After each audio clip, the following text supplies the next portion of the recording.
Hi, welcome back with me daily in my channel English Learning Video ALP. In today's lesson, I'm going to teach you about noun clauses. If you watched my previous video, I was talking about clauses in English. Let me give you a brief explanation about clauses. A clause is a group of words that consists of a subject and a verb, and it has two types, namely an independent clause and a dependent clause. An independent clause can stand by its own, while a dependent clause cannot. So, noun clauses. Noun clauses, they are actually dependent clauses or subordinate clauses.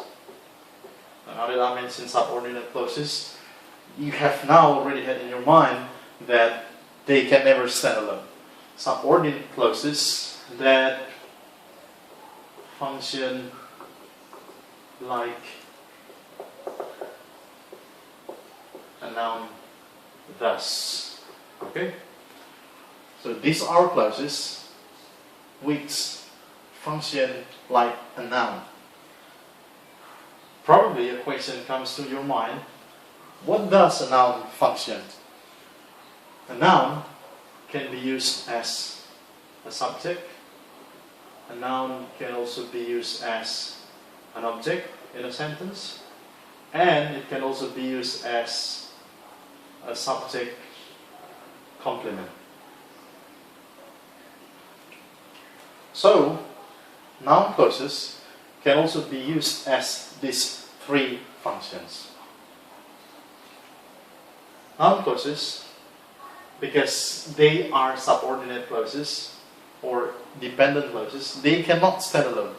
If you still remember, something that makes a subordinate clauses or a dependent clauses cannot stand by their own, is the presence of conjunction.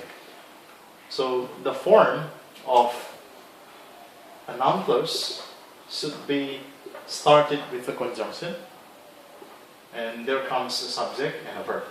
Okay? So this is the basic form of a noun clause. It has a conjunction, it has a subject, and it has a verb. There are a lot of conjunctions. There are many conjunctions in English, but in noun clauses we don't use all conjunctions. There are only some of them, and they are that, and then we have if or whether, and also question words. Okay? So if a noun clause has that as the conjunction, that means it is derived, okay? It's derived, or it comes from a statement, while if we have if or whether as the conjunction, we can conclude that the noun clause is derived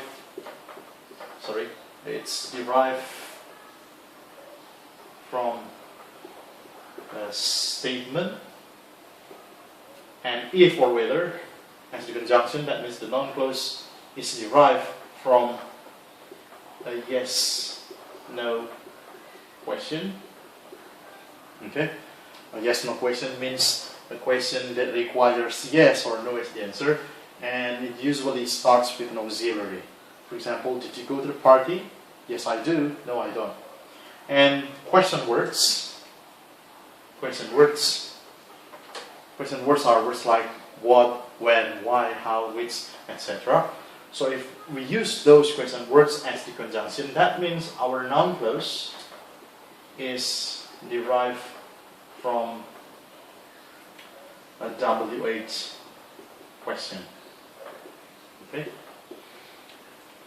Now, I will tell you the easy ways to understand noun clauses. Okay?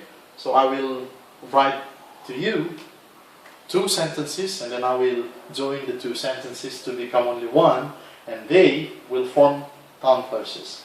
Okay? Let me write the first example. He passed the test. He passed the test easily. Okay? And the second sentence, it surprised everyone in his class. Okay? He passed the test easily, it surprised everyone in his class. Now, I would like to focus on the word it. Okay? So the word it refers to all information in the first sentence. He passed the test easily. It surprised everyone in his class. What was surprising? It. What was it? The fact that he passed the test easily. So, it contains all information in the first sentence. And the first sentence is actually a statement. Alright? Since this is a statement, then we can combine the two sentences by using conjunction that. Okay? That, we use that again because it's derived from a statement. Right? So this can be rewritten as that he passed the test easily, surprised everyone in his class. Okay? Now, if you compare this sentence and these two sentences, this sentence actually has all the information in both sentences. Okay? Now, that he passed the test easily, let us underline this. This is actually the subject of the sentence, while surprised is the verb and everyone is the object. Okay? If we look at the subject, we can identify that this is the conjunction and then he is the subject and pass is the verb. In other words, within the subject we have this pattern. That means this subject is actually the noun clause. That he passed the test easily, surprised everyone in his class. Sometimes you can add the words the fact. The fact that he passed the test easily surprised everyone in his class. Okay? So if I ask you, why do we use that here? That's because this noun clause is derived from a statement. Okay? That is why I put these two illustrations, these two sentences. I'm not saying that this is the only way to understand noun clauses, but at least by separating the two sentences first, you can identify that these can be rejoined, can be combined as one to form noun clause. Right? Let me put another example. Did you watch the match? Did you watch the match? Okay. And the next sentence, they want to know it. Okay. Did you watch the match? They want to know it. Again and again, let me circle the word it here.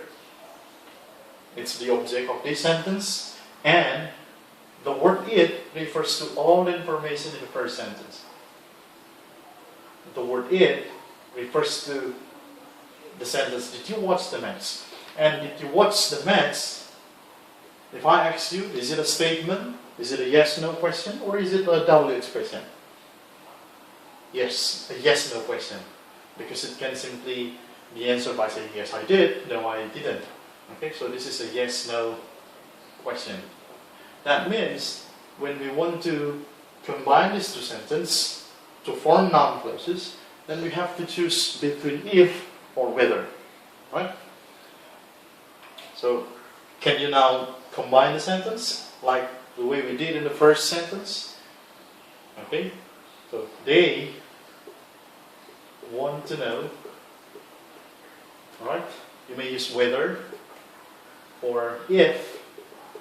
They want to know whether you, okay, the simple past, you whether, if, conjunction you, the subject, and then the verb. You watch the match. Okay? They want to know whether you watch the match. So whether or if you watch the match is the noun clause that is derived from the yes/no question. Alright. The last part of my explanation. Okay? Alright, I will write another question. How did a magician escape from the cage? How did the magician escape from the cage? It remains a mystery. Okay, quite similar to the first example. The word "it" is the subject of the second sentence, and it contains all information, or it refers to all information in the first sentence. How did the magician escape from the cage? So how did the magician escape from the cage belongs to question words, because it starts with question how.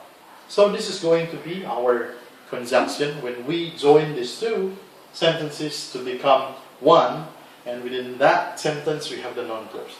So our sentence becomes how. Remember, how here is no longer a question word but a conjunction. Okay? How, the subject, the magician. How the magician, here comes the verb, escape from the cage. The verb, okay, remains a mystery. Right? So how the magician escaped from the cage is the subject, and remains is the verb, while the mystery is the object. As you can see, once again, within the subject there is that pattern, the conjunction, the subject, and the verb. So this is the noun clause. The same applies to this. They want to know whether you or if you watch the match. Whether or if, that's the conjunction. You as the subject, watch the verb. So this is the noun clause. Okay? That's all my video about noun clauses. I hope that what I have explained can really be helpful for you to understand clauses, particularly noun clauses in English. Please subscribe to my channel and like every video that I have made. And if you do have questions, please comment on the space below. I will gladly answer them. So hopefully this is really beneficial for you. Thanks for watching, and watch my next video about adjective clauses. Thank you.